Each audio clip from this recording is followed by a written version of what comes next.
साथियों नमस्कार। संस्कृत के इस कालांश में आप सबका स्वागत।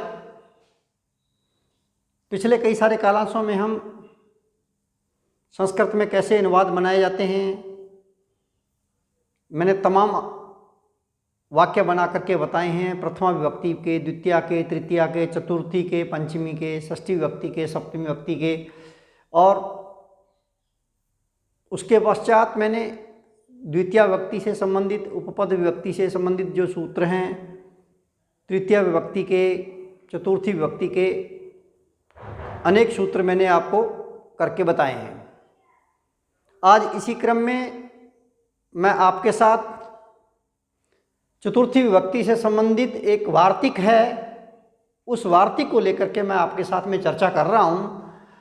वार्तिक है मित्रों कैलरिपि संपद्यमाने च। वार्तिक है मित्रों कैलरिपि संपद्यमाने च। आओ देखते हैं ये वार्तिक क्या कहना चाहता है कि कैलरिप धातु, कैलरिप धातु अर्थात का मतलब है संपन्न होना या उत्पन्न होना, अर्थ में कैलरिप धातु होती है।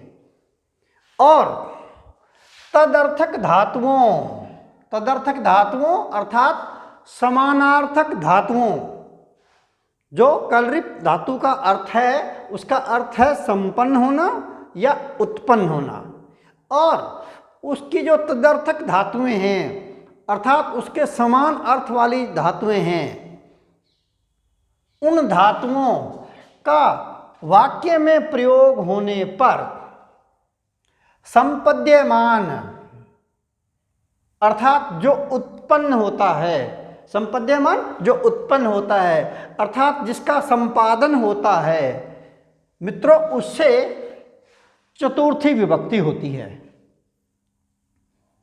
पुनः सुने आप, वार्तिक है मित्रों कैलरिपि संपद्यमाने च।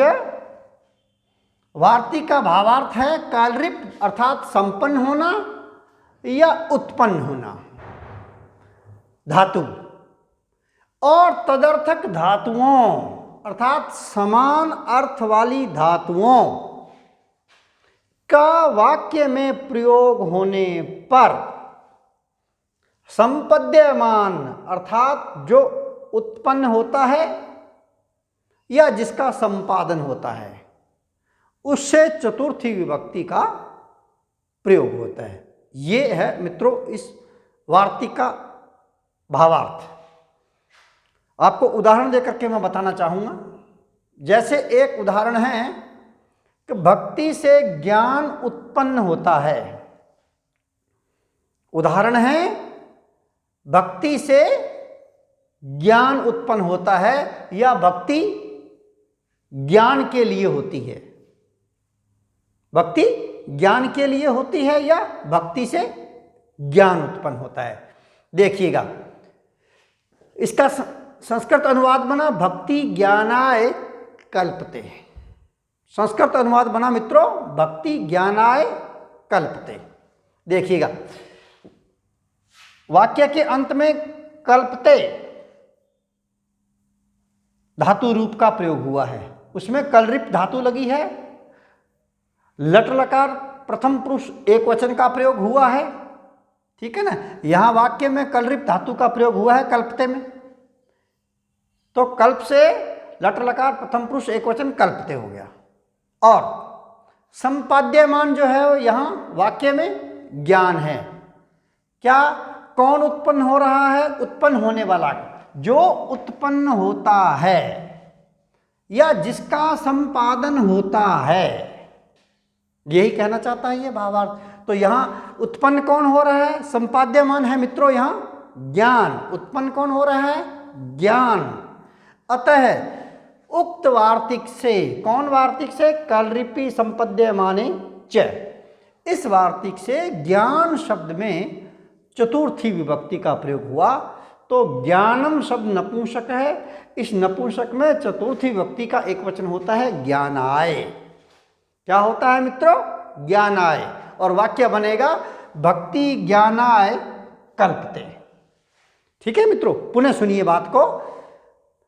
ये भावार्थ कहना चाहता है कि कलृप धातु अर्थात उत्पन्न होना या संपन्न होना, इस अर्थ में है ये धातु।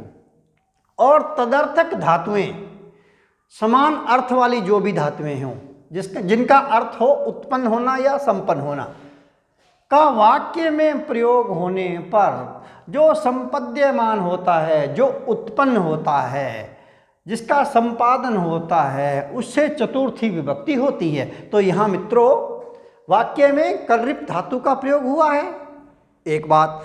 दूसरी बात, यहाँ ज्ञान उत्पन्न हो रहा है, किससे? भक्ति से ज्ञान उत्पन्न हो रहा है, यह है संपाद्यमान। क्योंकि जो उत्पन्न होता है, ज्ञान उत्पन्न हो रहा है, इसलिए ज्ञानम शब्द में चतुर्थी विभक्ति का एक वचन होकर के ज्ञानाय बन गया और वाक्य बन जाएगा भक्ति ज्ञानाय कल्पते।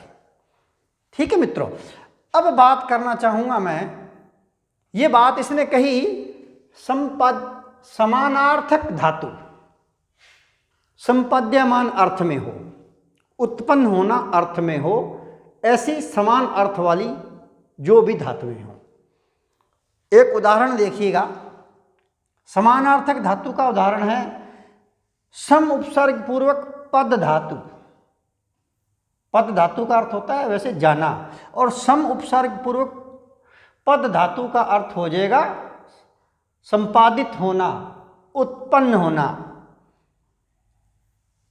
ये अर्थ समानार्थक धातु दे रही है, इसलिए वाक्य में समानार्थक धातु संपद्यते, संपद्यते, सम उपसर्ग पूर्वक पद धातु लट लकार प्रथम पुरुष एक वचन आत्मनेपदी, संपद्यते हो गया। तो संपद्यते समानार्थक धातु का वाक्य में प्रयोग हुआ है और यहां ज्ञान उत्पन्न हो रहा है, वो संपाद्यमान है, इसलिए कलृपी संपद्यमाने उक्त वार्तिक द्वारा ज्ञानम शब्द में चतुर्थी विभक्ति का एक वचन लगा तो ज्ञानाय पद बना। क्या पद बना मित्रों? ज्ञानाय। और वाक्य बन गया भक्ति ज्ञानाय संपद्यते, और अर्थ हो गया भक्ति से ज्ञान उत्पन्न होता है या भक्ति ज्ञान के लिए होती है। हाँ, समानार्थक धातु, एक अन्य और समानार्थक धातु का उदाहरण देखिएगा, जन धातु। जन धातु का अर्थ भी होता है उत्पन्न होना या संपद्यमान होना। तो यहाँ जन धातु का अर्थ उत्पन्न होना है या संपाद्यमान है। तो देखिएगा, तो जो उत्पन्न होता है या जो जिसका संपादन होता है, उससे चतुर्थी विभक्ति होती है। ये बात मैंने पहले भी आपको बताई है। तो वाक्य है कि भक्ति से ज्ञान उत्पन्न होता है या भक्ति ज्ञान के लिए होती है। देखिएगा, जन धातु का वाक्य में प्रयोग देखिएगा। जन धातु जन्मिस उत्पन्न होना, जन धातु लट लकार प्रथम पुरुष एक वचन आत्मनेपदी में होता है मित्रों जायते। क्या? जन धातु लट लकार प्रथम पुरुष एक वचन आत्मनेपदी में होता है, धातु रूप उसका जायते, जायते जायते जायन्ते, इस प्रकार से रूप चलता है। तो यहाँ जन धातु का प्रयोग हुआ है जो कि समानार्थक धातु है, जिसका अर्थ है उत्पन्न होना या संपादन होना। तो जिसका संपादन होता है, या किसका संपादन हो रहा है? ज्ञान का। किसका संपादन हो रहा है मित्रों? ज्ञान का। कौन उत्पन्न हो रहा है? ज्ञान उत्पन्न हो रहा है। तो मित्रों ज्ञानम इस शब्द में चतुर्थी विभक्ति उक्त वार्तिक से हो जाएगी और वाक्य बनेगा भक्ति ज्ञानाय जायते। क्या बनेगा? भक्ति ज्ञानाय जायते। तो ये है मित्रों वार्तिक, जिसका नाम है कलृपी संपद्यमाने च। मैंने आपको 3 उदाहरण दिए हैं, इसको अलग अलग वाक्यों में लिखा गया है। प्रथम है भक्ति ज्ञानाय कल्पते, दूसरा है भक्ति ज्ञानाय संपद्यते, और तीसरा है भक्ति ज्ञानाय जायते। और इन तीनों वाक्यों का ही अर्थ है भक्ति से ज्ञान उत्पन्न होता है या भक्ति ज्ञान के लिए होती है। तो ये है मित्रों वार्तिक, जिसमें ये बताया गया कि वाक्य में जन धातु का प्रयोग होना चाहिए।